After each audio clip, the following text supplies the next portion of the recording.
সারোয়ার ফারুকী নামক ব্যক্তিকে উপদেষ্টা বানাতে হবে কেন? এই দেশে কি ডানপন্থী বুদ্ধিজীবীর আকাল যাচ্ছে, অভাব পড়েছে?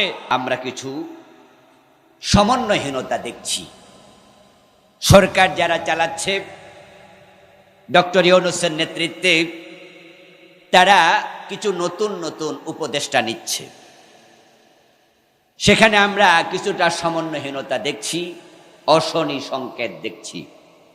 গতকালকে 3 জন শপথ পড়েছে, তার মাঝে একজন সিনেমার পরিচালক, নাটকের পরিচালক আছে, যিনি সরাসরি শাহবাগী নাস্তিকদের পক্ষে ভূমিকা রেখেছেন। যিনি সিনেমা বানান, নাটক তৈরি করেন, স্বামী স্ত্রী দুজনে মিলে এদেশের যুব সমাজ বিধ্বংসী, চরিত্র বিধ্বংসী কাজ করে যাচ্ছেন দীর্ঘদিন ধরে। আমরা ইউনূস সাহেবকে, ডক্টর ইউনূসকে বলতে চাই, এই জাতি আপনাকে সম্মানের সাথে এনে প্রধান উপদেষ্টার জায়গায় বসিয়েছে। ছাত্র জনতা বিপ্লবে রক্ত দিয়েছে, ডানপন্থীরা রক্ত দিয়েছে, আলেম ওলামারা রক্ত দিয়েছে, যারা শাহবাগের নাস্তিকদের পক্ষ নিয়েছে, এই জাতীয় রাম এবং বামদেরকে উপদেষ্টা বানানোর জন্য ছাত্ররা রক্ত দেয় নাই। কারা উপদেষ্টা হবে বিষয়ে আগেই রুটিন ওয়ার্ক করুন, হোমওয়ার্ক করুন। যারা ডানপন্থী, ইসলামপন্থী, তাদের সাথে পরামর্শ করুন। এই দেশে অনেক বিজ্ঞজন, প্রাজ্ঞজন আছে, যাদেরকে উপদেষ্টার চেয়ারে বসালে মানুষ বুঝবে দেশটা ঠিকঠাক চলছে। কিন্তু যদি এমন কেউ আসে যারা পতিত স্বৈরাচারের সাথে আগে সম্পৃক্ত ছিল, নাস্তিকদের সাথে সম্পৃক্ত ছিল, রাম বামদের পক্ষে ছিল, তাহলে ছাত্র জনতা প্রয়োজনে আবার বিপ্লবের ডাক দেবে, আর আমরা তাদের পক্ষ হয়ে প্রয়োজনে রাস্তায় আবার নামতে বাধ্য। উনারা পালানোর পিছনে কারণ আল্লাহ কোরআনে বলেছে। কারণটা আল্লাহর ভাষায় হলো ইন্নাহু লা ইউফলিহুজ জালিমুন। আল্লাহ বলছে নিশ্চয়ই জালেমেরা কখনো সফল হবে না। এবার আপনারা বলুন তো, গত 15 বছরে তারা কি জুলুম করে নাই? অল্প না বেশি? 5ই মে শাপলা চত্বরে এদেশের হাজার হাজার আলেমকে গুলি করে তারা পাখির মতো কাউকে মেরেছে, কাউকে আহত করেছে, ঠিক কিনা? আচ্ছা, শাপলা চত্বরে যে আলেমরা, হেফাজতের লোকেরা একত্র হয়েছিল, তাদের যে 9 দফা দাবি ছিল, কি 9 দফা নাকি 11 দফা? হ্যাঁ, না 13 দফা? কয়টা? আচ্ছা, এই যে 11 দফা দাবি, সেখানে কি সরকারের পদত্যাগ চাই এরকম বড় দাবি ছিল? তো গুলি করতে হবে কেন? এই কথাগুলো আমি শুরুতে কেন বলছি একটু পরে বলে আমি মূল আলোচনায় ঢুকে যাব। এই কথাগুলো বলার কারণ খুব ঝাড়া নয়। এই কথাগুলো বলার কারণ এখানে আমাদের জন্য শিক্ষণীয় আছে না নাই? এই ঘটনা আমাদের শিক্ষা নিতে হবে। আমার বন্ধু দেখুন, যারা 11 দফা, 12, 13 দফা, কয় দফা আমি ভুলে গেছি, হেফাজতের লোকেরা এসেছিল দাবি নিয়ে, তারা বলে নাই সরকারের পদত্যাগ চাই। তারা বলেছিলেন 1 নাম্বার দাবি, সংবিধানে আল্লাহর উপর আস্থা এবং বিশ্বাস পুনঃস্থাপন চাই। বাংলাদেশের সংবিধানে ছিল আল্লাহর উপর আস্থা এবং বিশ্বাস, সংবিধানের মূলনীতি। 4টা মূলনীতির মাঝে এটা একটা ছিল। এই সরকার ওই মূলনীতিটা বাদ দিছে। আপনারা যারা ইসলাম মানেন, ইমান আছে এমন প্রত্যেকটা মানুষ জবাব দিবেন যে দিবেন না, ইমানের দাবি করা আপনার জন্য অমূলক। ইমান যার আছে আপনি জবাব দিবেন হ্যাঁ না, যেটা ভালো লাগে দিয়েন। সেটা হচ্ছে আল্লাহর উপর আস্থা এবং বিশ্বাস দরকার আছে না নাই? এটা কোনো দলীয় দাবি? এটা সকল মুসলমানের দাবি, ঠিক কিনা? ইভেন আমাদের দেশের অধিকাংশ হিন্দুও কিন্তু আল্লাহরে মানে, ভগবান বলে আর কি, ঈশ্বর বলে। আমরা যাকে আল্লাহ বলি, খ্রিস্টানরা তাকে গড বলে, হিন্দুরা তাকে ঈশ্বর বলে। হিন্দুরা পর্যন্ত, অনেক বাংলাদেশি হিন্দু কিন্তু ঈশ্বর না, সরাসরি আল্লাহ কয়। এমন অনেক হিন্দু আমি দেখেছি, দাদা কেমন আছেন, আল্লাহ ভালো রাখছে, অথচ হিন্দু। আচ্ছা, এমন আপনারা দেখেন নাই? তাহলে আল্লাহর উপর আস্থা এবং বিশ্বাস পুনঃস্থাপন, এটা কি রাজনৈতিক দাবি? তো গুলি করতে হবে কেন হুজুরদেরকে? গুলি করতে হবে কেন? আমার বন্ধু, এটা জুলুম। এই মানুষগুলো শাপলা চত্বরে গেল, প্রধানমন্ত্রী তখন বললে পারতেন, হুজুরেরা আপনারা 8-10 জন বঙ্গভবনে গণভবনে আসেন, আপনাদের চায়ের দাওয়াত, কি কি দাবি আছে আমার কাছে একটু লিখিত দিয়ে যান। আমি তো একা দেশ চালাই না, আমার মন্ত্রী পরিষদ আছে, উপদেষ্টা মন্ডলী আছে, দলের সভাপতি মন্ডলী আছে, দলের স্টিয়ারিং কমিটি আছে, আমার এমপিরা আছে। আপনারা দাবিগুলো লিখিত দিয়া যান, এক কাপ চা খাইয়া যান, এগুলো আমি বিবেচনা করব, করে যা বাস্তবায়ন করা দরকার আমি ওয়াদা দিলাম করব। তাহলে তো হেফাজতের হুজুররা সবাই বাড়ি চলে যেত, কোনো ঝামেলা হওয়ার কথা না। কিন্তু তিনি দাওয়াত দিলেন না, বরং গুলি চালাতে বললেন। যাদের বিবেক সামান্য আছে, মরে যায় নাই, তারা বোঝে শাপলা চত্বরে যে হুজুরদের বুকে গুলি চালাইলো, পুলিশ কি নিজে নিজে চালাইছে না উপর থেকে অর্ডার হয়েছে? যিনি অর্ডার দিলেন তিনি দেশ ছাইড়া পালাতে হয়েছে। আল্লাহ জালেমকে কখনো সফল হতে দেন না। আল্লামা সাইদি রাহিমাহুল্লাহ 13টা বছর আল্লামা সাইদিকে জেলখানার ভিতরে তারা রাখলো। যাদের সামান্য বুঝ আছে তারা একটু জবাব দিয়েন। আল্লামা সাইদিকে যে অপরাধে জেল দিল, ফাঁসির অর্ডার দিল, আল্লামা সাইদি কি আসলে দর্শনকারী ছিলেন?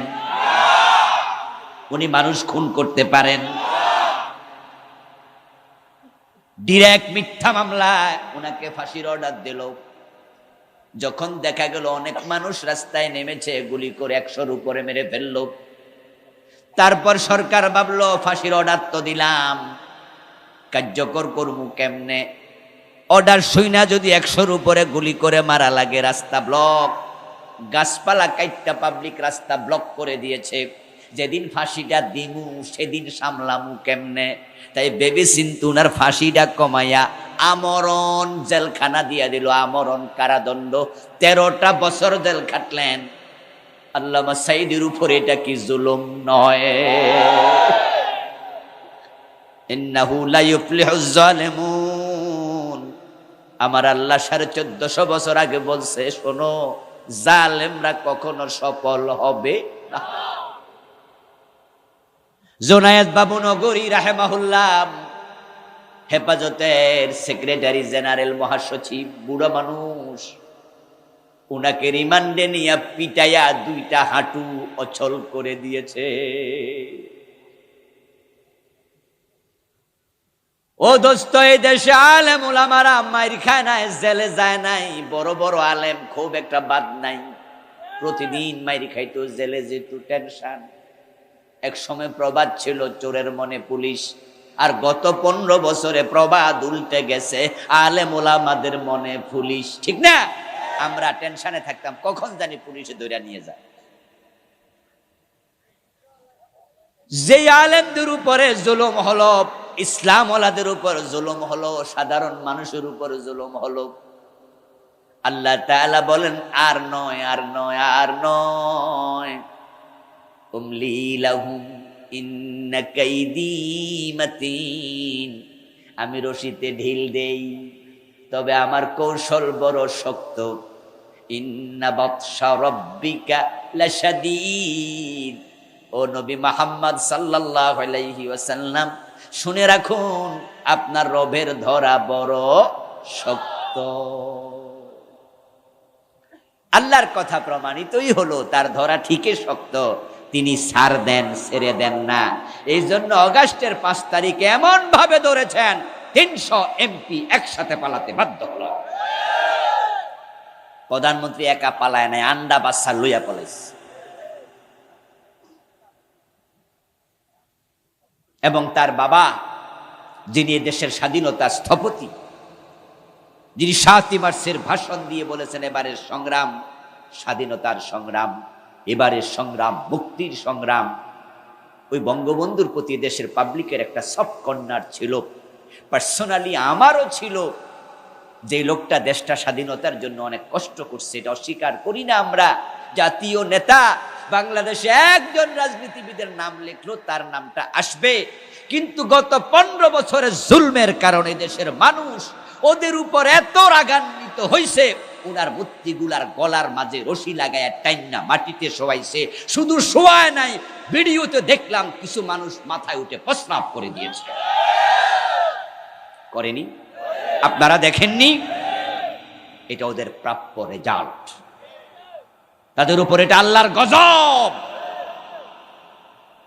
15টা বছর তারা আমাদেরকে দেশের দ্বিতীয় শ্রেণীর নাগরিক বানিয়ে ফেলেছিল। তারা জমিনের মালিক হয়ে গিয়েছিল, আমরা ভাড়াটিয়ার মতো ছিলাম। মনে হয় শ্বশুর বাড়িতে আমরা ঘর জামাই, আমাদের কোনো শিকড় নাই। তারা শ্বশুর পক্ষ হয়ে বসেছিল। এই জন্য আল্লাহ রেগে গেলেন, ক্ষোভ প্রকাশ করলেন যে না, আর সার নয়। এমন ধাক্কা দিলেন, এক ধাক্কায় সব শেষ। এখন বাংলাদেশের কোথাও দাঁড়াইয়া পরিচয় দেওয়ার সাহস করে না। গত 3 দিন 2 দিন আগে সাপলা সতরের দিকে যাইতেছিল, আবার সে 0 পয়েন্টে ফতে দইরা পিডনি খাইছে, ঠিক কিনা? জাতি এখন মাছ রাস্তায় উঠতে দেয়। এখন পুরা বাংলাদেশ, টোটাল দেশের আবহাওয়াটা ইসলামের পক্ষে, ঠিক কিনা? আসুন প্রিয় ভাইয়েরা, যে আল্লাহ তাআলা আমাদেরকে অবারিত একটি সুযোগ দিলেন, আমরা সবাই মিলে আলোচনার শুরুতে মন প্রাণ উজাড় করে অন্তরের সবটুকু শ্রদ্ধা এবং ভালোবাসা দিয়ে আমাদের সে মনিব আল্লাহ তাআলাকে একটিবার শুকরিয়া জানাই, কৃতজ্ঞতা জানাই, কালিমাতু শুকর পড়ি আলহামদুলিল্লাহ। প্রিয় দিনী ভাইয়েরা, আমি আপনাদের সম্মুখে পবিত্র কোরআন মাজিদ থেকে সূরাতুন নহলের 106 নম্বর আয়াতে কারিমা তিলাওয়াত করেছি। প্রিয় নবীজি সাল্লাল্লাহু আলাইহি ওয়াসাল্লামের পবিত্র মুখনসৃত একখানা ছোট্ট হাদিসে নববী পাঠ করেছি। আল্লাহ তাআলা তৌফিক দান করলে এখান থেকে কিছু কথা বলবো ইনশাআল্লাহ। সূরাতুন নহলের 106 নম্বর আয়াতে কারিমাতে আল্লাহ তাআলা বলছেন, মান কাফারা বিল্লাহি মিন বাদি ঈমানিহি, যে ব্যক্তি ঈমান আনার পরে আল্লাহর সাথে কুফরি করে। কথা শুনেন কিন্তু বুঝেন, ঈমান আনার পরে আল্লাহর সাথে কুফরি করে, এই শব্দের মাঝে কি বোঝা যায়? ঈমান কি সুপার গ্লু দিয়ে চিরস্থায়ী ভাবে লাগানোর জিনিস, নাকি মাঝে মাঝে ছুটেও যায়? ইয়েস, ঈমান আনার পরে যে কুফরি করে, এই শব্দ দ্বারাই বোঝা যায় ঈমান ছুটে যাওয়ার সম্ভাবনাও আছে। তাই ঈমানওয়ালা যারা, তাদের জন্য এই আয়াতে কিছু গুরুত্বপূর্ণ মেসেজ আছে, তারা একটু মনোযোগ দেবেন।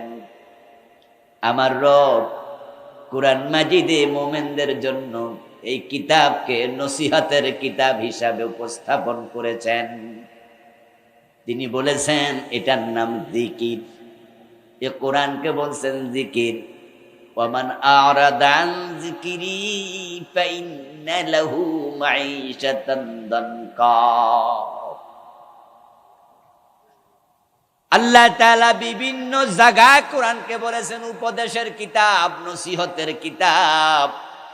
এই আয়াতের শুরুতে কি চমৎকার শব্দ বললেন, যারা ঈমান আনার পরে কুফরি করে।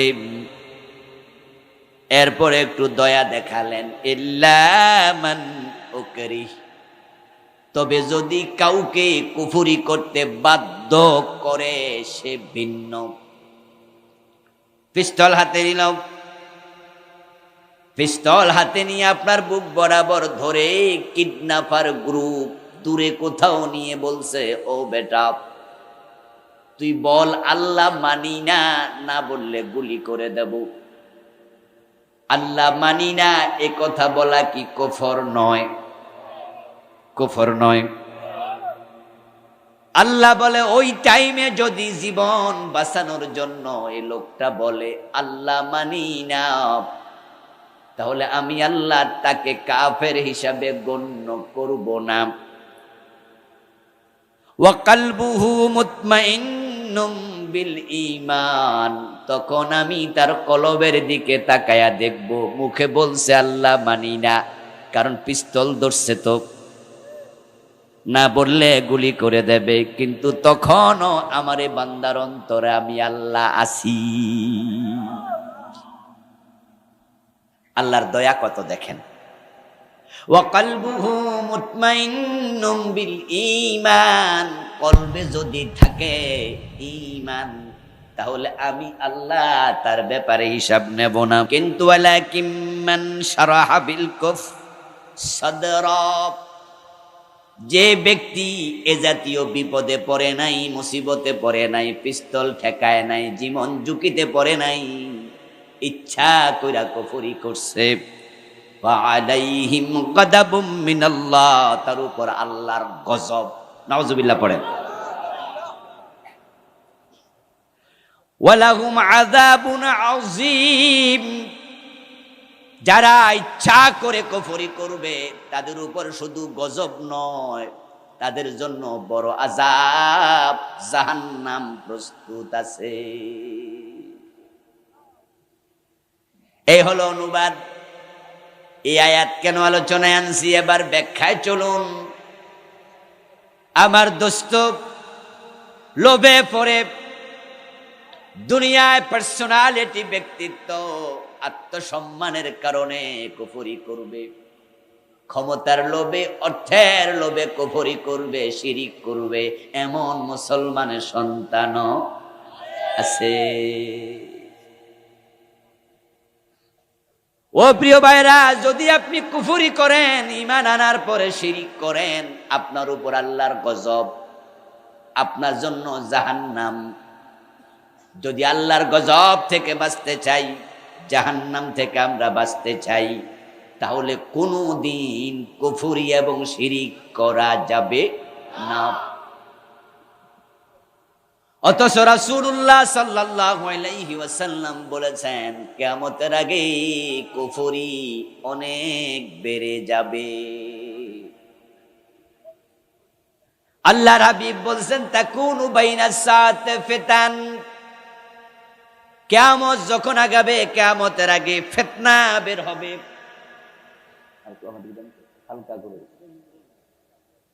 তাকুনু বাইনাস সাআতি ফিতানুন, কিয়ামতের আগে ফিতান হলো ফিতনার বহু বচন, অনেক ফিতনা বের হবে।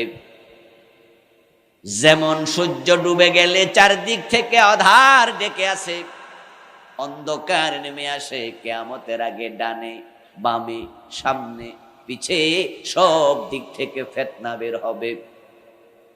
ওই ফিতনার সময় রেজাল্ট কি হবে?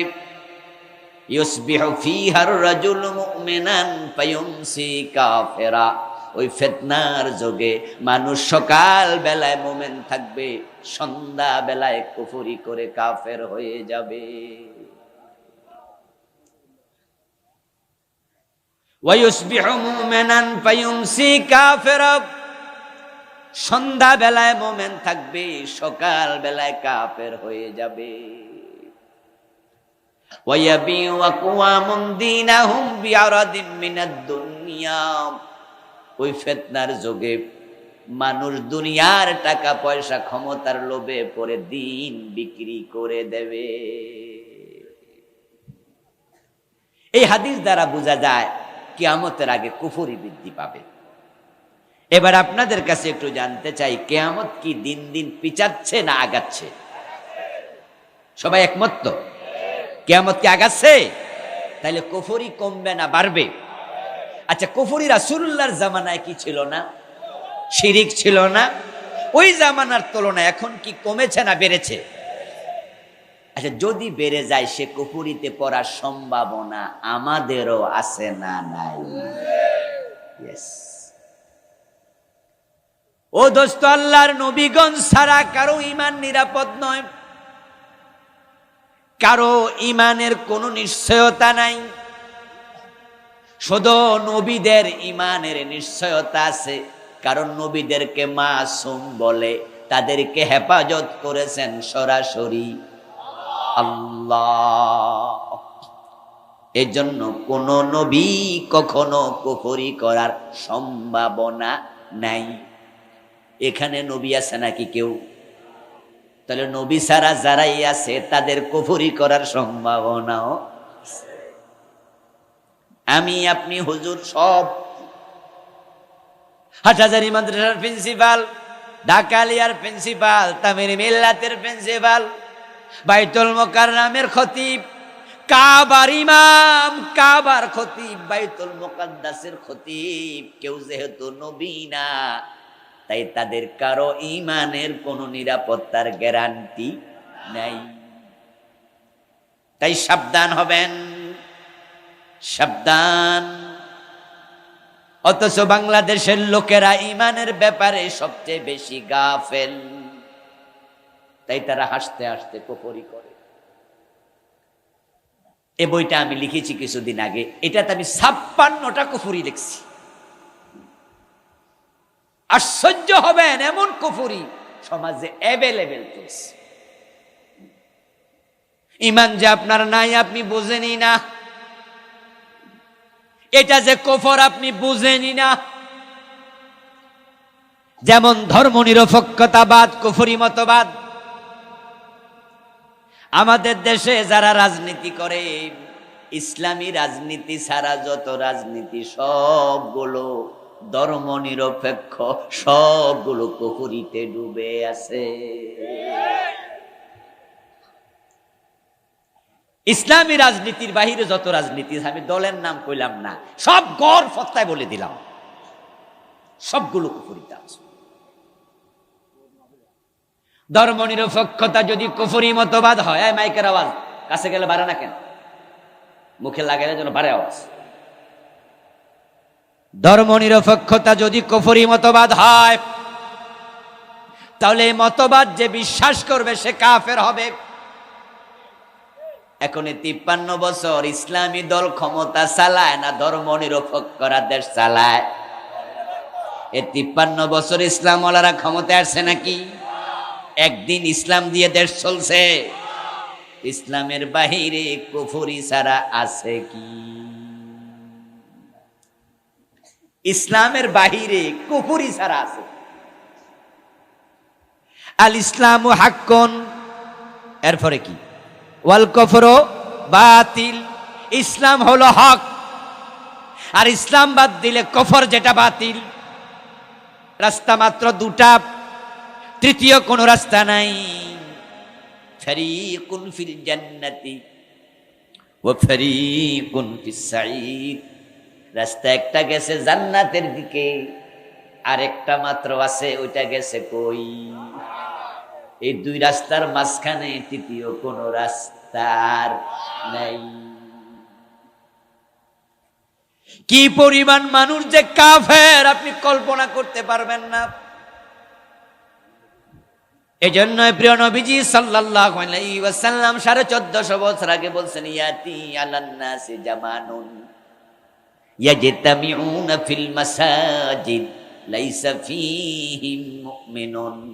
এমন একটা জামানা আসতেছে, আসবে, যে জামানার মানুষগুলো জামাতের সাথে মসজিদে নামাজ পড়বে, অথচ ওই মসজিদে একটারও ঈমান থাকবে না, সবগুলো বেঈমান কাফের, অথচ নামাজ পড়ে 5 ওয়াক্ত।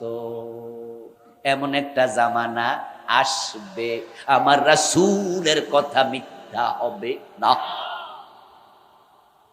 এবার আপনাদের আইডিয়াটা একটু শুনবো, বলুন তো সে জামানা কি আসবে না এসে গেছে? এসে গেছে। নাউজুবিল্লাহ। কুফরির জামানা। ও প্রিয় ভাইরা, কুফরি করলে ঈমান যায়, এটা ঈমানের বিপরীত। এখন মানুষ কুফরি করবে কেন? কুফরি করবে মানুষ 3 কারণে। মূলত 1 নাম্বার কারণ আল্লাহ মাপ দিছে, সেটা হলো বাধ্য হয়ে। যদি কেউ কাউকে মেরে ফেলার জন্য তলোয়ার হাতে নেয়, পিস্তল ঠেকায়, তাহলে সে কুফরি করতে পারে জান বাঁচানোর জন্য। এটা যদি হয় তার অন্তরে ঈমান আছে, তাই আল্লাহ এই কুফরিকে মাফ দিয়ে দেবেন। ইল্লা মান উকরিহা, এই ঘোষণা আল্লাহ নিজে দিয়েছেন। আল্লাহ না করুক, যদি আমাদের এখানে আমরা আজকে যারা আছি এখান থেকে কাউকে যদি কিডন্যাপাররা পৃথিবীর কোন এক দেশে বেড়াইতে গেছেন, যে দেশে অধিকাংশ হিন্দু বৌদ্ধ কাফের, এমন দেশ আছে না? যেমন নেপালে ঘুরতে গেলেন, আপনি হিমালয় দেখতে গেলেন, ওখানে নামার পরে দেখলেন যে সে দেশে 100 জনের মাঝে 95 জনে হিন্দু। পৃথিবীর একমাত্র হিন্দু রাষ্ট্র নেপাল। ওখানে আপনার দাড়ি টুপি দেখা আপনারা ওরা বুঝা লাইছে, আরে এটা তো মুসলমান। হিন্দুদের মাঝে উগ্রবাদী আছে না? আসেনি? মুসলমানদের মাঝেও কিছু উগ্র, সব ধর্মে কিছু লোক উগ্র আছে যারা সীমা লঙ্ঘন করে। এখন আপনাকে যদি ধরে নিয়ে মন্দিরে নেয়, মন্দিরে নিয়ে বলে এই মৌলবী করতে আইছো, আপনি উত্তর দিলেন বাংলাদেশ থেকে আসছি।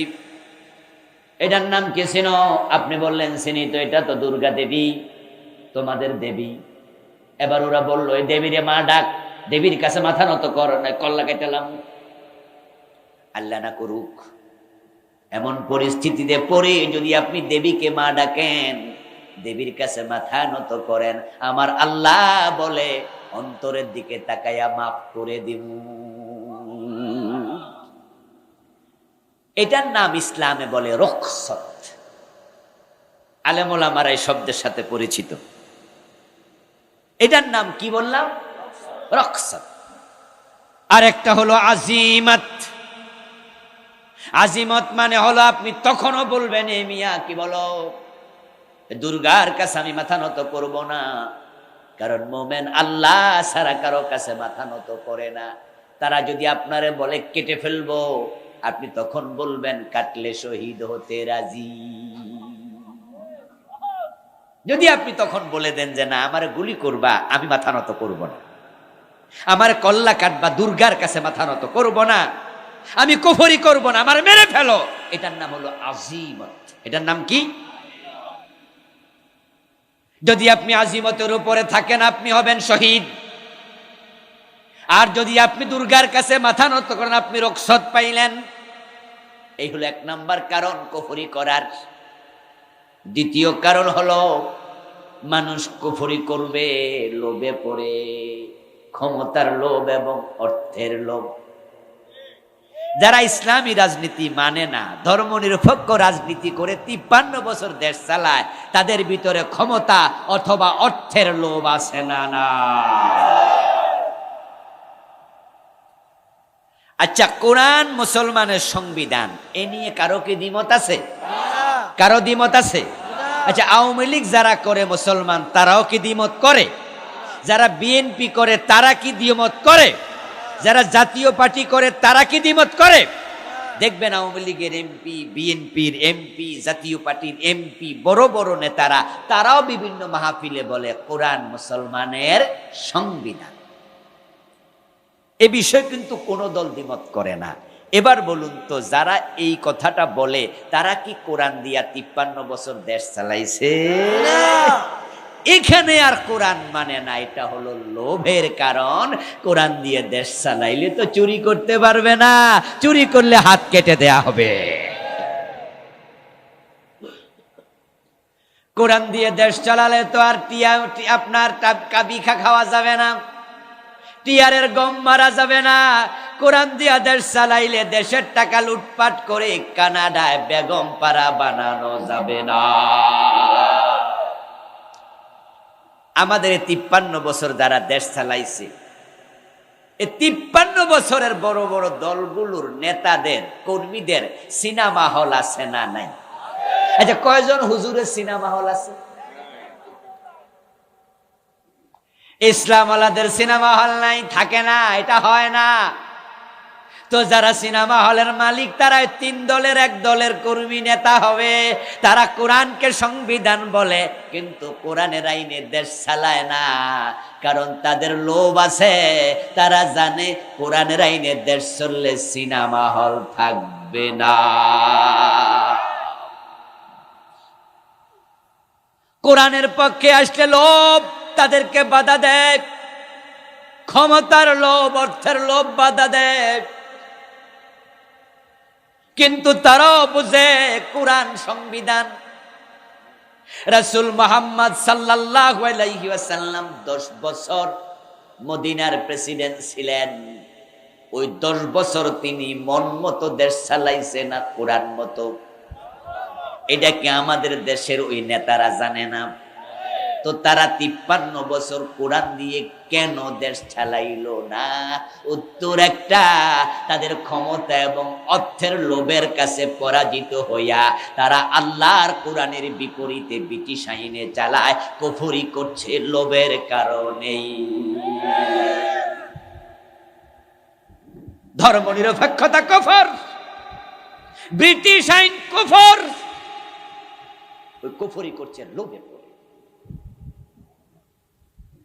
আমার প্রিয় ভাইরা, রাসূলুল্লাহ সাল্লাল্লাহু আলাইহি ওয়াসাল্লাম যখন হুদায়বিয়ার সন্ধি করে আসলেন, হুদায়বিয়ার সন্ধির পরে যখন মক্কার কাফেরদের সাথে মুসলমানদের যুদ্ধ আপাতত বন্ধ হয়ে গেল, প্রিয় নবীজি সাল্লাল্লাহু আলাইহি ওয়াসাল্লাম এই সুযোগটাকে কাজে লাগানোর জন্য পৃথিবীর বিভিন্ন বড় বড় দেশের রাজাদের নিকট ইসলামের দাওয়াত নিয়ে দূত পাঠাতে শুরু করলেন।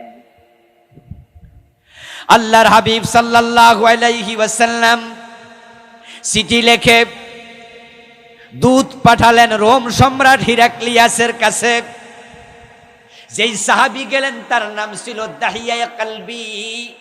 নাম শুনছেন? সবচেয়ে সুশ্রী সুদর্শন সাহাবী দাহিয়া কালবি রাদিয়াল্লাহু তাআলা আনহুর কাছে প্রিয় নবী রোম সম্রাট হিরাক্লিয়াসকে চিঠি লিখলেন, আসলিম তাসলাম।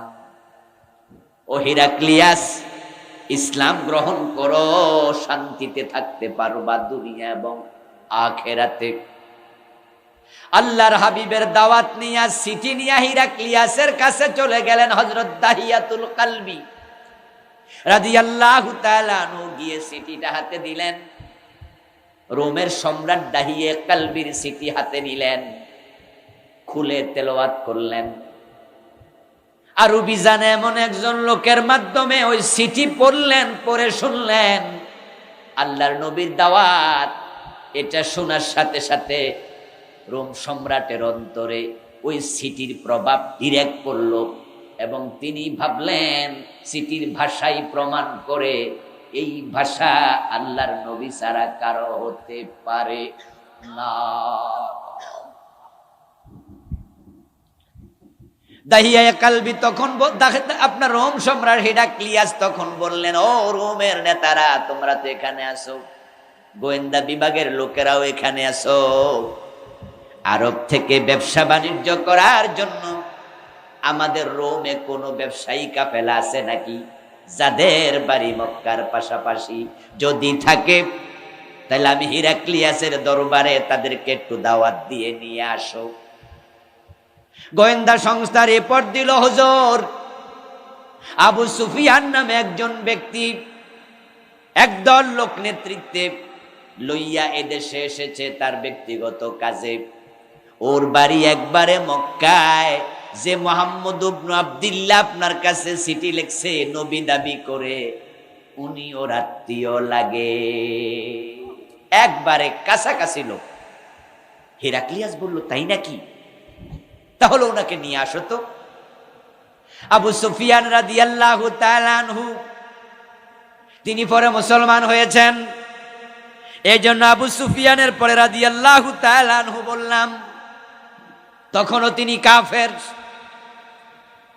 আবু সুফিয়ানকে দাওয়াত দিয়ে হাজির করা হলো। হিরাক্লিয়াস দাহিয়া কালবিকে এক পাশে দাঁড় করাইয়া, আবু সুফিয়ানকে এক পাশে দাঁড় করাইয়া নিজের চেয়ারে বসে কিছু প্রশ্ন করলেন। আবু সুফিয়ান, এই যে আমার কাছে চিঠি নিয়ে আসছে দাহিয়া, এই চিঠিটা যিনি লেখছে তার নাম হলো মোহাম্মদ, বাবার নাম আব্দুল্লাহ। এই চিঠির মাঝে তিনি নিজেকে নবী দাবি করেছেন এবং তিনি আমাকে কালেমা পড়ার জন্য, মুমিন হওয়ার জন্য দাওয়াত দিয়েছেন। আমি তার ব্যাপারে কিছু প্রশ্ন করব, তুমি প্রশ্নগুলার যথাযথ সত্য জবাব দিও। আর সেখানে উপস্থিত অন্য অন্য লোক যারা ছিল তাদেরকে হিরাক্লিয়াস বলতেছে, আবু সুফিয়ান যদি কোনো মিথ্যা জবাব দেয় তাহলে তোমরা তার কথার প্রতিবাদ করিও, কোনো মিথ্যাকে তোমরা প্রশ্রয় দিও না। এবার আবু সুফিয়ানকে তিনি প্রশ্ন করতে থাকলেন। আবু সুফিয়ান প্রশ্নের জবাব দিতে থাকলো। সহিহ বুখারীতে লম্বা হাদিস এসেছে। জবাব যখন শেষ হয়ে গেল, এবার হিরাক্লিয়াস বলতেছে, ফাইন্নাহু নাবিয়্যুন, আমি জবাব শুনে এবং ওই মুহাম্মাদের চিঠি পড়ে বুঝেছি নিশ্চয় সে আল্লাহর নবী। না না, সুবহানাল্লাহ হইল না। এতগুলো মানুষ সুবহানাল্লাহ জোরে বলা যায় না? হ্যাঁ, বুঝবেন আমার আলোচ্য বিষয় হলো কুফরি মানুষ কেন করে? লোভে, লোভে অর্থ এবং ক্ষমতা। 53 বছর যারা দেশ চালাচ্ছে তারা জানে নবী মুহাম্মদ কোরআন দিয়ে চালাইছে। জানে না তা নয়, তারা জানে কোরআন সংবিধান, তারা জানে ইসলামে আছে শান্তি। কারণ 92 জন তো মুসলমান শতকরা, জানার পরও ইসলাম মানে না। ক্ষমতার লোভ তাদেরকে কাফের বানিয়ে রাখছে, কুফরিতে ফেলে দিয়েছে। সেখান থেকে উঠে আসা দরকার আছে না? না, তাদের মাঝে আপনারাও অনেকে আছেন ওই দলের ভোটার, ওদের সাপোর্টার আছেন না? এখনো ইসলামী দলকে ভোট দেন না, তাদের পক্ষে কাজ করেন না, অথচ আপনিও নামাজি, আপনিও হাজি, আপনিও গাজী। কান খুলে শুনুন, আপনি নামাজি, কিন্তু তাদের সাথে থাকলে আপনি কাফের নামাজি। কারণ ধর্ম নিরপেক্ষতা কুফরি, কোনো সন্দেহ নাই। ধর্ম নিরপেক্ষতা কি আমি একটু পরে বলবো। অনেকে তো বোঝেনি না, বলেন না আমি ধর্ম নিরপেক্ষ কই? না না, আমি তো ধর্মের পক্ষে। কারণ আপনি সেকুলারিজম বোঝেন না কিন্তু ভোট দেন, আপনি সেকুলারিজম বোঝেন না কিন্তু সাপোর্ট করেন। আচ্ছা, না বুঝা বিষ খাইলে কোনো অসুবিধা নাই, ঠিক না? আছে আছে। হ্যাঁ, আমাদের কাছে তালাকের মাসলা জানার জন্য অনেক আসে। এমন তালাক দাতাকেও আমি পেয়েছি 3 তালাক না, বউরে 5-7টা তালাক মাস। বলো হুজুর মেজাজ খারাপ আছিল তো, তাই রাগ উঠছে, তালাক গইনা দিছি না হুজুর, 8-10টার নিচ হইব না। তা আমি বললাম যে ভাই তাহলে আপনি কি চান, এখন কি চান? সত্য কথা বলছি ভাই, আমার কাছে মাসলা নিতে এসে বলো হুজুর রাগ উঠছিল তো ওই জন্য গইনছি না, 8-10টার নিচ হইত না। তা আমি এখন কি চান? বলো হুজুর এই বউ আসলে এত খারাপ না, ওই দিন একটু মেজাজ টেজাজ খারাপ করে লাইছিল তো, এখন আমি এ বউ নিয়ে ঘর করতে চাই। আমি বললাম যে ভাইজান একজন বউ তার স্বামীর কাছে কয়টা তালাক পায়? হুজুর 3টা। তা আপনি তো কইছেন গণেন মনেন নাই, এর মানে কয়টা দিছেন গণেন 8-10টা হবো, তো আপনার কাছে কি তালাক আর পাইব? কয় না। তো তালাক দিলে বউ হালাল থাকে? কয় না। তো এখন আসছেন কেন? হুজুর তালাক যে 3টা দিলে তালাক হয় এই তো জানি না, 8-10টা তো আরো পর। কারণ হুজুর আমি জানতাম যে বউ তালাক দিতে হলে তালাক নামায় ডিভোর্স পেপারে সাইন করা লাগে। তা আমি তো সাইন করি না, আমি তো রাগ গিয়া তালাক মুখে না দিছি, মুখে দিলি যে তালাক হয় হে মাসলাই তো জানি না। আচ্ছা, শরীয়তের বিধান কি উনি না জানার কারণে চেঞ্জ হয়ে যাবে?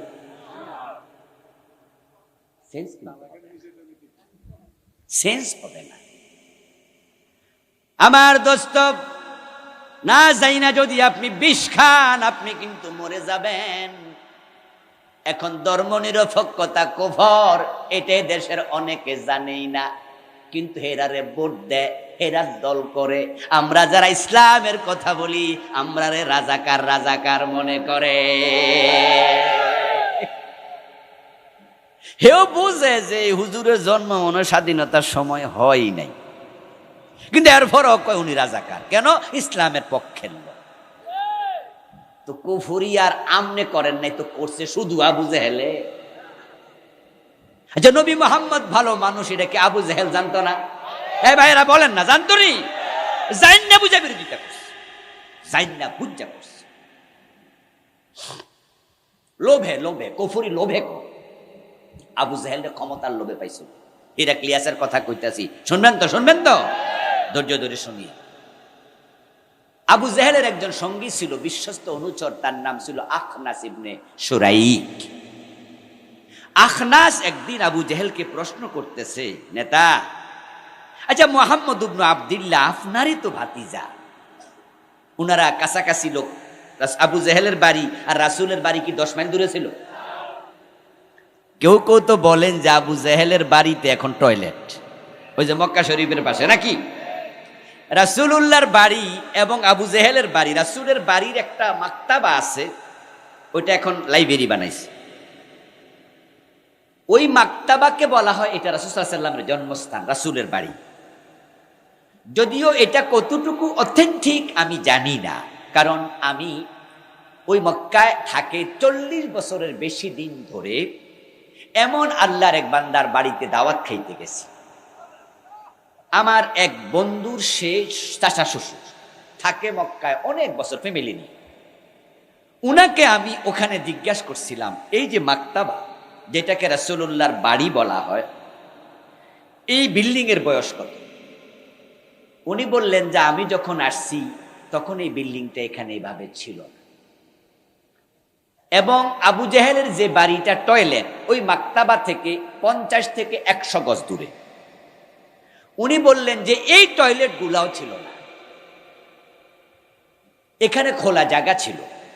এই টয়লেট করছে হুজুর 20-25 বছর আগে।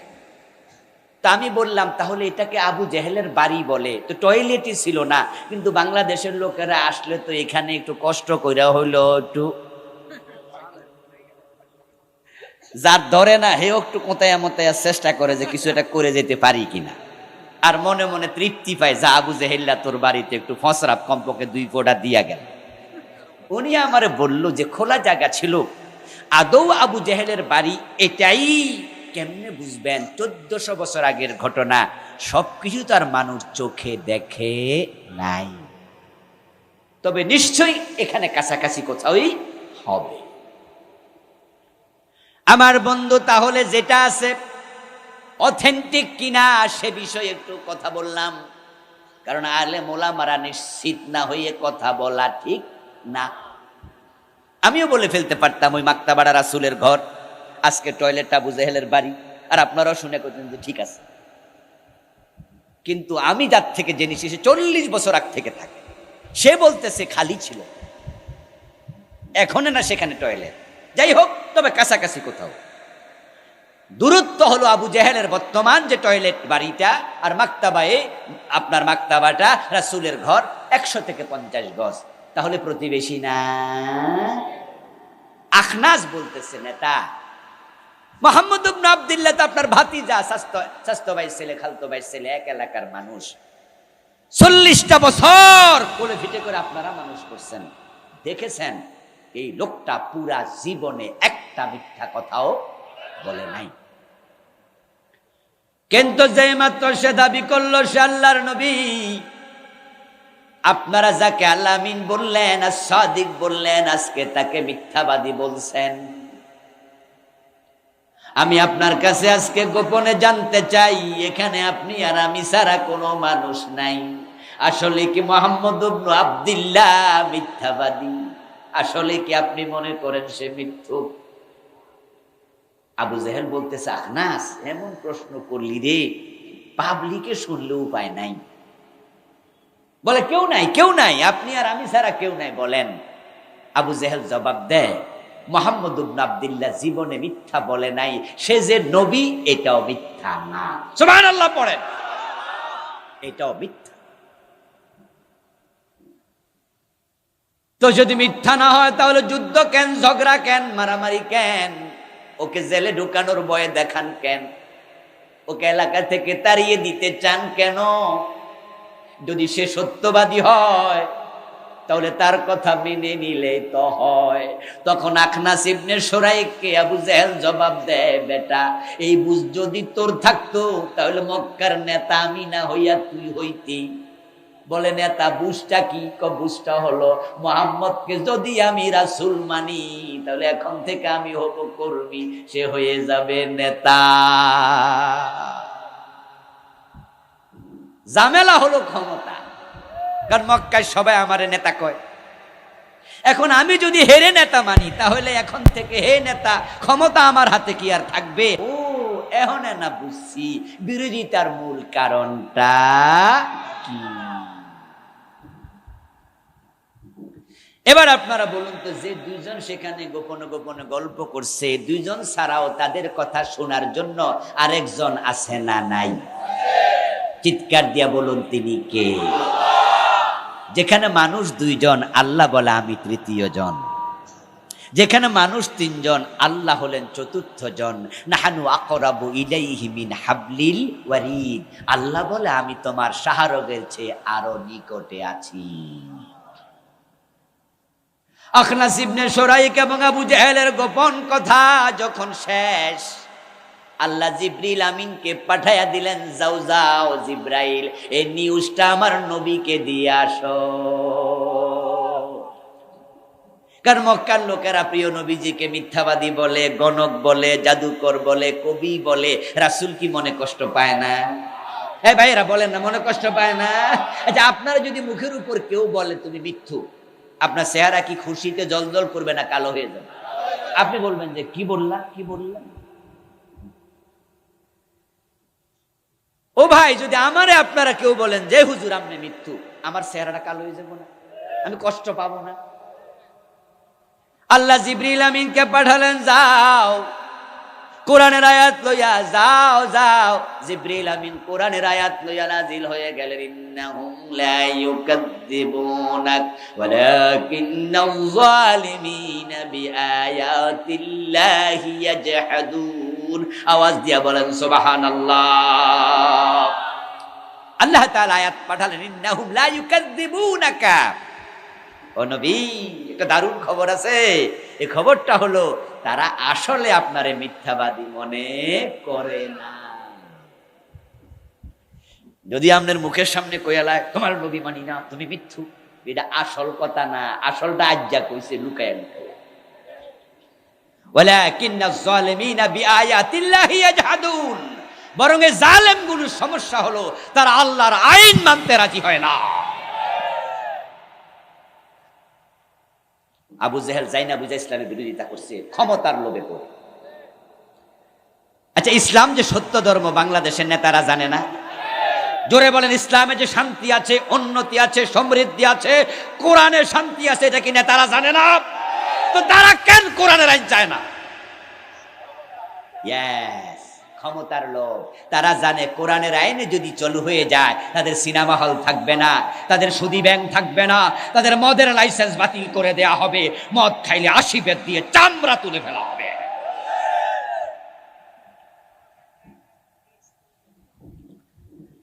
আমার বন্ধু হিরাক্লিয়াস কি বলল? ইন্নাহু নাবিয়ুন। হিরাক্লিয়াস বলে সে নিশ্চয় নবী। ওয়াকাদ কুনতু আলামু আন্নাহু খারিজুন ওয়ালাম আকুন আযুন্নুহু মিনকুম। এবার আরবের লোকদের দিকে তাকিয়ে হিরাক্লিয়াস বলছে সে ছিল খ্রিস্টান। কি ছিল? খ্রিস্টানদের একটি আসমানি কিতাব আছে, এটার নাম কি? ইনজিল। বলেন কি? ইনজিলের মাঝে, তাওরাতের মাঝে নবী মুহাম্মদের আলোচনা আছে না নাই? হিরাক্লিয়াস ছিলেন খ্রিস্টান, তিনি তাওরাত পড়েছেন, ইনজিল পড়েছেন, জানেন। এবার তিনি বলতেছে এই লোকটা যে নবী হয়ে আসবে এটা আমি জানি, কিন্তু সেটা তোমাদের মক্কায় আসবে এটা আমি ভাবতে পারি নাই। এরপর এবার বলছে ওয়ালাউ আন্নী আলামু আন্নী আখলুসু ইলাইহি লাহাবাবতু লিকাহু ওয়ালাউ কুনতু ইনদাহু লাগাসালতু আন কাদামাইহি। এবার হিরাক্লিয়াস বলছে, আমি তো অনেক দূরে আছি, রোম সাম্রাজ্যের নেতা, যদি আমি তার কাছে যেতে পারতাম তাহলে আমার যাওয়াটা, তার সাক্ষাৎটা আমার বড় ভালো লাগতো, এবং আমি হিরাক্লিয়াস তার 2 পা পানি দিয়ে ধৌত করে দিতাম। সুবহানাল্লাহ, বেশি কইয়া লাভ এখানে নাই, একটু পরে টের পাইবেন। শুনতে কিন্তু সুবহানাল্লাহ কইতে মজা লাগতেছে না? কথাগুলো কত সুন্দর।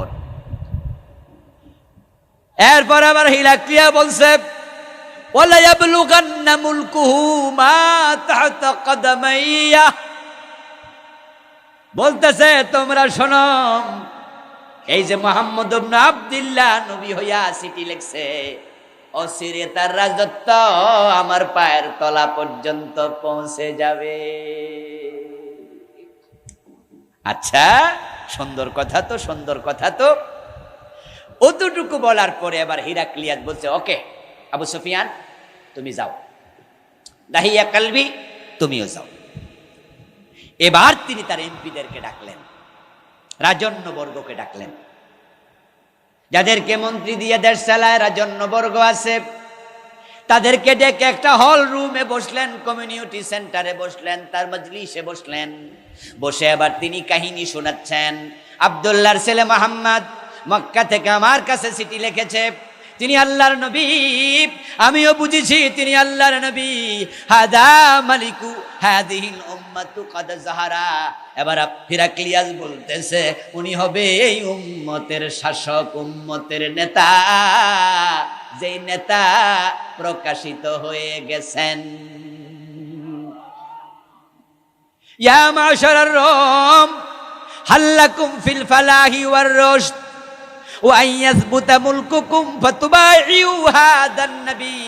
ও রোমের মানুষেরা, নেতারা, শোনো, তোমরা যদি চাও তোমাদের রাজত্ব তোমাদের হাতে থাক, এটা বিচ্যুত না হোক, তাহলে আমি রোম সম্রাট হিরাক্লিয়াস বলছি, এই নেতা, এই নবীর কাছে তোমরা আমরা সবাই মিলে চলি, বায়াত হয়ে যাই। এবার আপনাদেরকে আমি জিজ্ঞাসা করতে চাই, হিরাক্লিয়াসের এই কথাগুলো শুনে কি রাসূলের প্রতি ঈমান আনছে? এটা মনে হয় না? উনাকে নবী মানছে মনে হয় না? মনে হয়নি? অতটুকু কথা বলার সাথে সাথে এবার দেখলেন তার সামনে যারা ছিল এমপি মন্ত্রী, গরু যদি ক্ষুধা লাগে অথবা গরু যদি জবাই করতে নেন, ওই টাইমে যদি রশিটা ছিঁড়তে পারে, ওই গরু যেমন দৌড় মারে, ক্ষুধার্ত গরু রশি ছিঁড়া খাওয়ার জন্য যেমন দৌড় মারে, বন্য পাগলা হাতি যেমন দৌড়ায়, উনি অতটুকু বলার সাথে সাথে সব এমপি মন্ত্রী দৌড় মারছে। হিরাক্লিয়াস তার মজলিসে একা হয়ে, যারা ডান পাশে ছিল তারাও দৌড় মারছে, যারা বাম পাশে তারাও দৌড় মারছে, যারা সামনে তারাও দৌড় মারছে।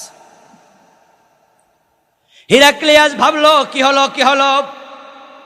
দেশের এমপি আমার পক্ষে নাই, মন্ত্রী আমার পক্ষে নাই, আমার যারা অফিসের স্টাফ তারা পক্ষে নাই, এখন আমি একা কেমনে এত বড় দেশ চালাবো? তারা যদি বিদ্রোহ করে তাহলে আমার হাতে ক্ষমতাও নাই। এবার ক্ষমতার লোভে পড়ে হিরাক্লিয়াস বল পাল্টাইয়া ফেলছে 1 সেকেন্ডের ভিতরে। হিরাক্লিয়াস বলে, দাঁড়াও, আমি তোমাদের ঈমান যাচাই করলাম, যীশু খ্রিস্টের উপরে কেমন ঈমান তোমাদের আছে, ইনজিলের উপরে কেমন ঈমান আছে, ওইটা যাচাই করে দেখেছি। মুহাম্মদকে আমি আসলে নবী মানি না।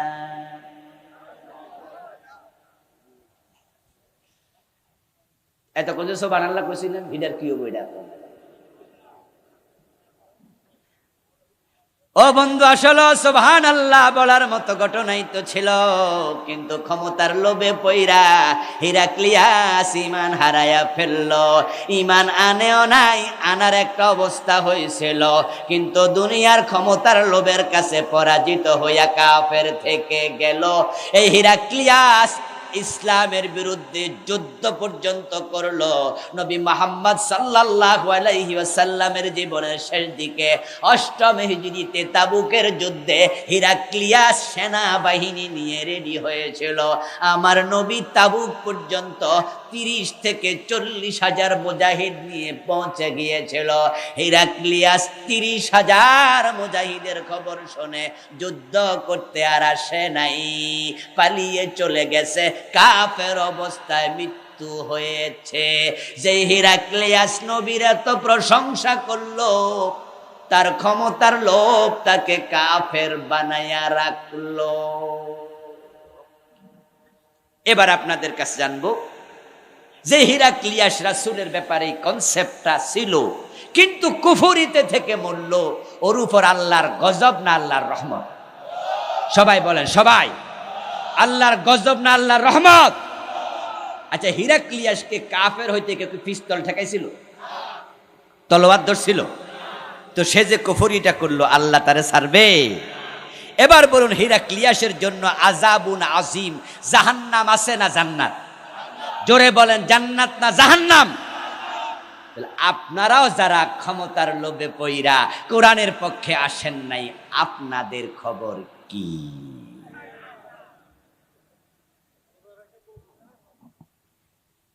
ওয়াজ কি আর বেশি দরকার আছে? আর লাগে না, আর লাগে না।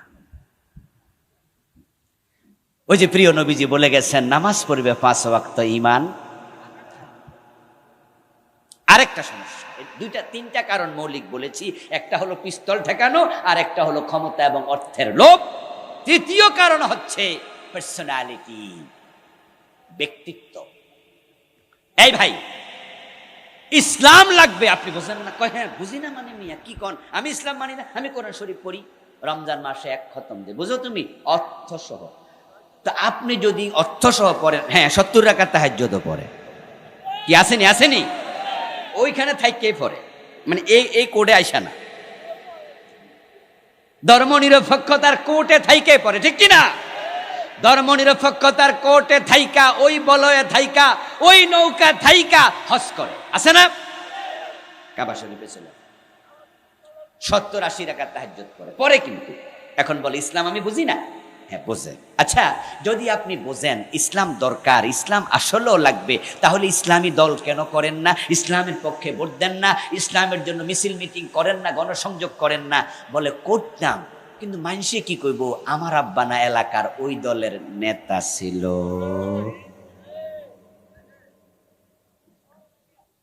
আর আমার দাদা, আমার বাবা সবাই এলাকায় ওই দলের নেতা। ওর ফুত হইয়া যদি আমি ওই দলে যাই, তাহলে মানুষ তো আমার বাপ দাদারা গাইল লেবো না আমারে গাইল লেবো।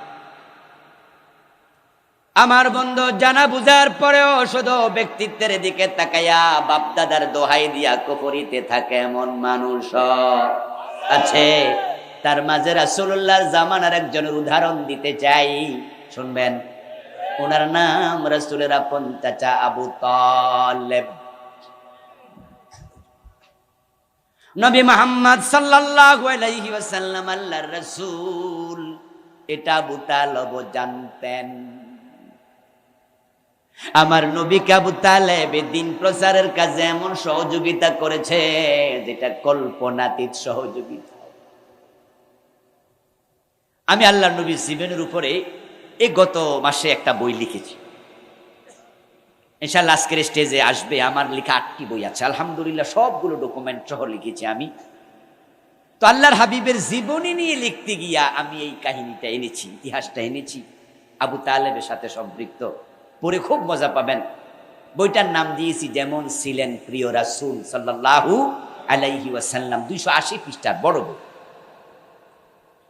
আল্লাহর হাবিব সাল্লাল্লাহু আলাইহি ওয়াসাল্লাম যখন দ্বীনের দাওয়াত দিচ্ছিলেন, আবু তালেবের সহযোগিতা কল্পনীয়, ভাবনীয় ছিল। একদিন তো মক্কার সব লোক আবু তালেবের কাছে গিয়ে বলল, আবু তালেব, তোমার কারণে তোমার বাতিজাকে প্রতিরোধ করতে পারতেছি না। যে 360 দেবী দেবতার খোদার আমরা পূজা করছি, আমাদের বাপ দাদারা 360 খোদার পূজা করে আসছে। তোমার বাতিজা হঠাৎ করে বলতেছে লা ইলাহা, বলেন লা ইলাহা ইল্লাল্লাহ।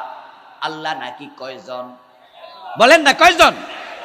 অথচ তারা ইবাদত করতো কয়জনের? কথা হলে বাকি 360 সব বুঝি বাদ। কি বিষয় মুসিবতের কথা না? আমরা 360 করি, তোমার বাতি যাই এখন সব। আমাদের দেবের দেবীরে গাইল্লা তোমার বাতিজা বিরোধিতা করে, বাতিল বলে, শুধু তোমার কারণে পারি না। তুমি তারে কোলে পিঠে করে রাখো, তাকে তুমি ছাতার মতো ছায়া দাও, গাছের মতো আশ্রয় দাও। আজকে তোমার কাছে আমরা মক্কার কতজন আসছি খেয়াল করছো নি? আবু তালেব কয় হ্যাঁ। তাহলে মক্কার কোন নেতা বাদ আসেনি? কয় না। আবু জাহেল আছে, আবু লাহাব আছে, উতবা আছে, শাইবা আছে, ওয়ালিদ বিন মুগিরা আছে, মক্কার সব নেতা তোমার কাছে আসছে। আবু তালেব, তুমি যদি তোমার বাতিজাকে এই কাজ থেকে বিরত না রাখো, তাহলে তোমার চেহারার দিকে আমরা আর তাকাবো না, তোমার শুদ্ধ আমরা বয়কট করতে বাধ্য। সেদিন আবু তালেব বড় বিব্রত হলেন, বললেন ঠিক আছে তোমরা যাও, আমি মুহাম্মদ ইবনে আব্দুল্লাহকে বুঝাবো, আমি বুঝাবো, দায়িত্ব নিলাম, ঠিক আছে তোমরা যাও। রাসূলুল্লাহ সাল্লাল্লাহু আলাইহি ওয়াসাল্লামকে আবু তালেব ঘরে ডেকে নিলেন, নিয়ে বলতেছে ভাতিজা তুমি আমার উপর এমন দায়িত্ব চাপাইয়া দিও না, এমন বোঝা চাপাইয়া দিও না যা বহন করার ক্ষমতা আমার নাই। এই কথা যখন বলল, প্রিয় নবী ফেল ফেল করে তাকায় আছেন। চাচা আপনারে আমার কি বোঝা আমি চাপাইলাম? বলে আজকে তোমার চাচারা এসেছিল, মক্কার একজন নেতাও বাদ নাই, সবাই আমার বাসায় এসেছিল। তারা এসে বলেছে এ দেবদেবীর বিরুদ্ধে তুমি আর কথা বলিও না। এতদিন পর্যন্ত আমি তোমার দ্বীনের সহযোগী ছিলাম, তোমাকে আমি দ্বীনের দাওয়াত দিতে সাহায্য করেছিলাম, কিন্তু আজকে আমিও আমার সিদ্ধান্ত পরিবর্তন করলাম। এখন থেকে তোমার কারণে আমি আর বেজ্জতি হতে পারবো না। তাই তোমাকে অনুরোধ করি এই দেবদেবীর বিরুদ্ধে তুমি আর কথা বলিও না, তুমি থেমে যাও।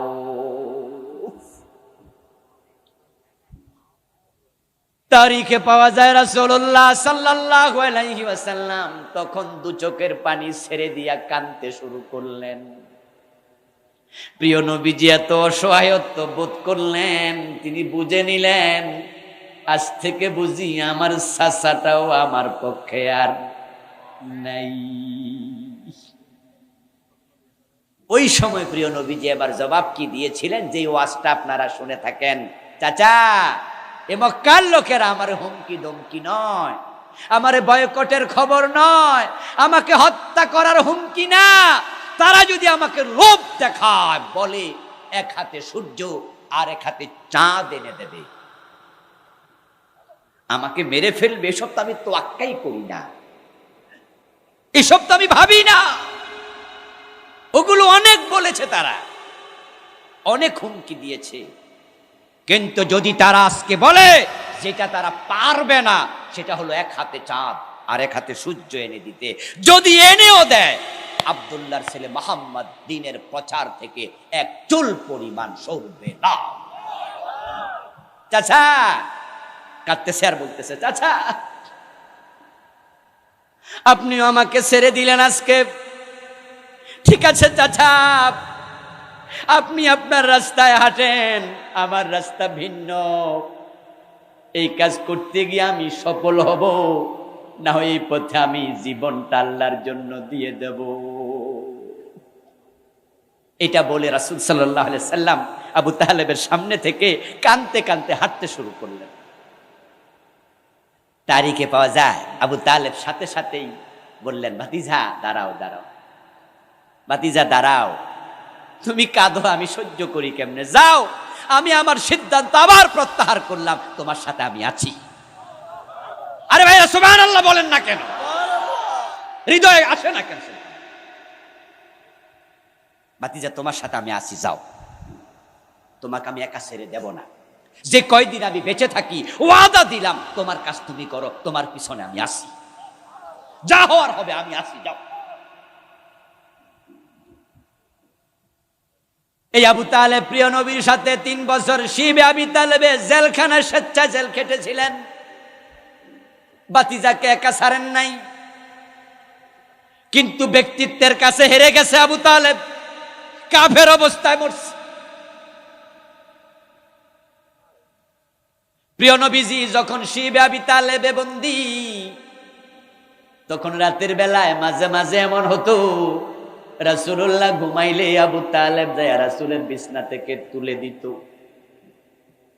আবু তালেব বলতো, ভাতিজা, এই মোহাম্মদ মোহাম্মদ মোহাম্মদ ওঠো ওঠো। আল্লাহর হাবিব বলতেন, চাচা এত রাতে আপনি এসে কি হয়েছে চাচা? বলে, একটা কাজ করো, আমার বিছনা তুমি ঘুমাও, তোমার বিছনা আমি ঘুমাও। চাচা কেন? বলে, আজকে যখন তুমি ঘুমাইছিলা আমি খেয়াল করছি তখন বাতি জ্বালানো ছিল, আমার না ঘুম আসতেছে না, বারবার মনে হচ্ছে দূর থেকে কোনো দুষ্ট কোনো দুশ্মন তোমার বিছনা বরাবর তীর মারবে। কারণ তারা তো বাতি জ্বালানো ছিল, তো বুঝতে পারছে মোহাম্মদ ঘুমাচ্ছে, দেখছে। তো ভাতিজাকে চাচা বলছে, ওঠো আমি ঘুমাবো। রাসূল বলে, চাচা তীর মারলে তো আপনার গায়ে পড়বে। আবু তালেব জবাব দিত, আমি মরতে রাজি, তোমাকে মরতে দে রাজি না। ভাতিজা তুমি বেঁচে থাকো, বাপ মরা ভাতিজা, বাপ মরা সন্তান আমার, 8 বছর বয়সে কোলে তুলে নিয়েছি, আমি থাকতে তুমি মরবা, এটা আমি পারবো না সহ্য করতে। আল্লাহর হাবিব সাল্লাল্লাহু আলাইহি ওয়াসাল্লামের বয়স যখন 50, নবুয়তের 10ম সন চলছে, আবু তালেব মৃত্যু শয্যায় শায়িত। আল্লাহর হাবিব সাল্লাল্লাহু আলাইহি ওয়াসাল্লাম আবু তালেবের কাছে গেলেন, মাথার পাশে বসলেন। বসে আল্লাহর হাবিব বলছে, আম্মি কুল লা ইলাহা ইল্লাল্লাহ মাররাতান কালিমাতান আশহাদ লাকা বিহা ইনদাল্লাহ। রাসূলুল্লাহ মাথার পাশে বসে বলে, সহিহ মুসলিমের হাদিস কিতাবুল ঈমান পড়লে পাবেন, চাচা তোমার তো শরীরটা ভালো না, আমার তো মনে হয় তুমি চাচা বাঁচবা না, আমার অনুরোধ তুমি একটা বার কালেমা পড়ে মরে যাও, বাকি দায়িত্ব আমি নেব। সুবহানাল্লাহ, সুবহানাল্লাহ পড়ে। সুবহানাল্লাহ বলার মাঝে ফজিলত আছে না? অনেক ফজিলত। সুবহানাল্লাহি ওয়াল হামদুলিল্লাহ তামলাউ মা বাইনাস সামাই ওয়াল আরদ তামলাউল মিজান, অনেক ফজিলত। চাচা আপনি একটা বার কালেমা পড়লেন, সাদলাকা বিহা ইনদাল্লাহ, আপনি কালেমা পড়ে মরে যান, আমি আল্লাহর কাছে দাঁড়ায়া সেদিন সাক্ষ্য দেব, আল্লাহ আমার চাচা কালেমা পড়ে মরছে, আপনি মুমিন ছিলেন, বাকি দায়িত্ব আমি নিবাম। এই কথা বলার সাথে সাথে আবু তালেব চুপ হয়ে গেলেন। প্রিয় নবীজি সাল্লাল্লাহু আলাইহি সাল্লাম ধারণা করলেন, আমার চাচা মনে হয় রাজি হয়েছে, রাসূল মনে মনে খুশি, আমার চাচা কালেমাটা পড়বে। মাথার অপর পাশে বালিশের অপোজিটে বসা ছিল 2 জন মানুষ, আবু জেহেল এবং আব্দুল্লাহ ইবনে উমাইয়া, আল্লাহর 2 দুশমন। এই 2 দুশমনে যখন দেখলো, আবু তালেব তো চুপ হয়ে গেছে, রে এই যে কালেমা নাকি পড়ে ফেলে। তারা দুজন এবার বলতেছে, আবু তালেব মরার আগে কি কাফের হইয়া মরবা? বাপ দাদার ধর্ম অস্বীকার করবা, কুফরি করবা, লাতের সাথে মানাতের সাথে উজ্জার হবলের সাথে মরার আগে বেঈমান হয়ে মরবা, ভাতিজার ধর্ম মানবা, বাবার ধর্ম বাদ দিবা? তারা 2 জন উনাকে লক্ষ্য করে বলছে, মরার আগে বেঈমান হয়ে মরবা? আবু তালেবের কানে যখন এই শব্দ গেল, আবু তালেব আবার মাথাটা তুলল। আমার রাসূল ভাবলেন চাচা বুঝি কালেমা পড়ার জন্য মাথা তুলেছে, কিন্তু আবু তালেব মাথা তুলে যা বলল সেটা হলো, ওয়া কানা আখিরু কালামিহি হুয়া আলা মিল্লাতি আব্দুল মুত্তালিব। আবু তালেবের শেষ কথা ছিল, লাউলা আনতু আইয়ারানি কুরাইশুন লা আকরারতু বিহা আইনাইকা। ও ভাতিজা মুহাম্মদ, তোমার যে কালেমা সেটা আমি পড়ে নিতাম, পরে আমি তোমার চক্ষুদয় চোখ দুইটা আমি শীতল বানাইয়া দিতাম, কিন্তু আমি যদি কালেমাটা পড়ি তাহলে তো আবু জেহেল শুনে লাইব, আর সে মানুষের কাছে বলে দেবে, তখন কুরাইশরা আমারে কাফের বইলা গালি দেবে। লাউলা আন তুআইয়িরানি কুরাইশুন, কুরাইশরা আমারে খোঁটা দেবে। বকা দেবে, বলবে আমি বাপ দাদার ধর্ম স্বীকারকারী, এই আশঙ্কার কারণে আমি তোমার ধর্মটা নিলাম না, কালেমাটা পড়লাম না, আমি আমার বাবা আব্দুল মুত্তালিবের শিরকি কালেমার উপরে আছি, এটা বলে মরে গেল। নাউজুবিল্লাহ পড়ে। মুহাম্মদ আল্লাহর নবী এটা বুঝার পরে আবু তালেব কাফের বেঈমান থেকে মরল। তার ব্যক্তিত্ব মানুষে কি কইব, ঠিক ইসলাম হক, ইসলাম দরকার, এটা জানার পরেও মানুষে কি কইব এই চিন্তা রাইখা ইসলামী দল করে না যারা, তারা কুফরির সাথে মরবে। আচ্ছা এবার বলুন তো, আবু তালেব এই যে কুফরির উপর মরল, উনার উপর আল্লাহর রহমত না আল্লাহর গজব? উনি জান্নাতি না জাহান্নামী? আপনারা যারা ইসলামের দলে, ইসলামের পক্ষে এখনো আসেন নাই, আপনার অবস্থাও ঠিক। তবে হ্যাঁ, রাসূলুল্লাহ সাল্লাল্লাহু আলাইহি ওয়াসাল্লামের উপকারের কারণে, পক্ষে থাকার কারণে, সহযোগিতার কারণে আল্লাহ আবু তালেবকে শাস্তি দেবেন অন্যের তুলনায় একটু কম। প্রিয় নবীজি সাল্লাল্লাহু আলাইহি ওয়াসাল্লাম বলেছেন, আহওয়ানু আহলিন নারে আবু তালেব ওয়া হুয়া মুনতাইলুম বিনাইলাইন ইয়াগলি মিনহুমা দিমাগুহু। আল্লাহর হাবিব সাল্লাল্লাহু আলাইহি ওয়াসাল্লাম বলতেছেন, জাহান্নামীদের মাঝে সবচেয়ে হালকা শাস্তি হবে আমার চাচা আবু তালেবের। সহিহ বুখারীর হাদিস। আমার চাচার দেহের মাঝে জাহান্নামের পোশাক থাকবে না, মাথার মাঝে জাহান্নামের হেলমেট থাকবে না, আমার চাচার পায়ের তলায় জাহান্নামের আগুন থেকে বানানো দুটা স্যান্ডেল থাকবে। ওই দুইটা স্যান্ডেলের উত্তাপে আমার চাচার মাথার মগজ টকবক করে উতরাতে থাকবে। নাউযুবিল্লাহ। জাহান্নামের স্যান্ডেলের উত্তাপে মাথার মগজ টকবক করতে থাকবে। প্রশ্নের উত্তর দিন, কতদিন? চিরকাল। তাহলে কাফেরের উপরে আল্লাহর রহমত না গজব? জান্নাত না জাহান্নাম? সাবধান হন, সাবধান। ধর্ম নিরপেক্ষ মতবাদের উপরে যারা আছেন, ফিরে আসেন। ধর্ম নিরপেক্ষতাবাদ কি একটুকু বলে আজকের আলোচনা শেষ করব। বলেছে এটা আমার লেখা বই, এখান থেকে পড়ে পড়ে শোনাচ্ছি। পৃথিবীর বিখ্যাত কিছু ডিকশনারি আছে, তার মাঝে একটার নাম অক্সফোর্ড ডিকশনারি। শিক্ষিত সবাই কেমব্রিজ ডিকশনারি। সেকুলারিজমের সংজ্ঞা কেমব্রিজ ডিকশনারিতে যেটা দেয়া হয়েছে, এই বইটা আমি এনেছি। সেটা হচ্ছে the belief that religion should not be involved with the ordinary social and political activities of a country. Secularism, ধর্ম নিরপেক্ষতা হলো ধর্ম সমাজ এবং রাজনৈতিক জীবনে কোনো রকমের ভূমিকা রাখবে না। ধর্ম এবং সমাজ আলাদা। নাউযুবিল্লাহ বলবেন না? ধর্ম এবং সমাজ, ধর্ম এবং রাজনীতি আলাদা। সমাজ হবে, রাজনীতি হবে ধর্ম মুক্ত। এবার আপনারা বলুন তো, নবী মুহাম্মদ কি ধর্মের বাহিরে দেশ চালাইছে? সমাজ চালাইছে? সমাজে ধর্ম দরকার আছে না নাই? দরকার আছে না নাই? বিবাহ কি সামাজিক কাজ না? ধর্ম লাগবে না? আচ্ছা, মরার পরে জানাজার নামাজ কি সামাজিক কাজ না? আমাদের বিচার আচার চলাফেরা এগুলা কি সামাজিক কাজ না? আমাদের কোন কাজে ধর্ম নাই? উদখুলু ফিস সিলমে। আচ্ছা, ঘুমাইতে ধর্ম আছে কিনা? খাওয়ার সময় ধর্মের ভূমিকা আছে কিনা? টয়লেটে যাওয়ার সময় ধর্মের ভূমিকা আছে কিনা? স্ত্রীর বিছানায় যাওয়ার সময় ধর্মের ভূমিকা আছে কিনা? চুল কাটার সময় আছে কিনা? থুতু ফেলার সময় আছে কিনা? আচ্ছা, কোন জায়গায় নাই? আর ধর্ম নিরপেক্ষতা বলতেছে সমাজ এবং রাজনীতিতে ধর্ম লাগবে না, ঈমান থাকবে তো। আল্লাহ বসুদ হলো সিলমে কাফা, ইসলামে ফুরা ডোক। ওরা কয় না না, রাজনীতি হবে ধর্মমুক্ত। এজন্য আমরা যারা ধর্মের কথা বলি, তারা আমাদেরকে বলে আমরা নাকি ধর্ম ব্যবসায়ী। আলেম ওলামাদেরকে, ইসলামী দলওয়ালাদেরকে বলে ধর্ম নিয়ে রাজনীতি করো কেন? আমরা বলি আমরা ধর্ম নিয়ে রাজনীতি করি না, আমরা ধর্মীয় রাজনীতি করি। আমাদের জীবনটাই ধর্ম দিয়ে চলে, ঠিক কিনা? সুতরাং আপনারা যারা ধর্ম নিরপেক্ষতার সাথে আছেন, আজ থেকে তওবা করুন, তওবা করুন, তওবা করুন।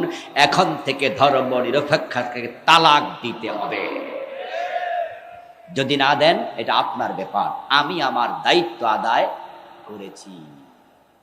ওয়ামা আলাইনা ইল্লাল বালা, আমাদের দায়িত্ব মেসেজ পৌঁছিয়ে দেওয়া। আপনি মানবেন কি মানবেন না এটা আপনার ব্যাপার। লানা আমালুনা ওয়া লাকুম আমালুকুম, আমাদের আমল নিয়ে আমরা কবরে যাব, আপনার আমল নিয়ে আপনি কবরে যাবেন। আমার জবাব আপনি দেবেন না, আপনার জবাব আমি দেব না। যার যার আমল তার তার কবর, তার তার হাসর, ঠিক না? আসুন আমরা কুফরি পরিত্যাগ করি, ঈমানের উপর অটল অবিচল থাকি। যে কুফর এবং শিরকগুলো ঢুকেছে এগুলো অন্তর থেকে সরিয়ে তাওবা করি। আল্লাহ তৌফিক দিন, বলি আমিন। শিরক নিয়ে আমি লিখেছি, আমার লেখা বইতে আমি বাংলাদেশে চলমান 29টা শিরক লিখেছি। আলহামদুলিল্লাহ আমার গাড়িটাই নিয়ে আসছে, মনে ড্রাইভার সাহেবের লক্ষণে বলে, ওই যে রাস্তার উপরে কালো গাড়িতে আছে, ওর মাঝে আমার বইগুলো আছে। পরকাল নিয়ে লিখেছি, বেদাত নিয়ে লিখেছি, 38টা চলমান বেদাত লিখেছি, মিরাজ, সালাত, বিভিন্ন বিষয়ে বই সংগ্রহ করে যাবেন। আমরা আলোচনার শেষ দিকে চলে আসলাম। দোয়া করে একসাথে বিদায় নেই। সভাপতি সাহেব দোয়া করে দিন। আল্লাহুম্মা আমিন। আল্লাহুম্মা আনতাস সালাম ওয়া মিনকাস সালাম, তাবারাকতা ইয়া যাল জালালি ওয়াল ইকরাম, রব্বানা লাকাল হামদু কামা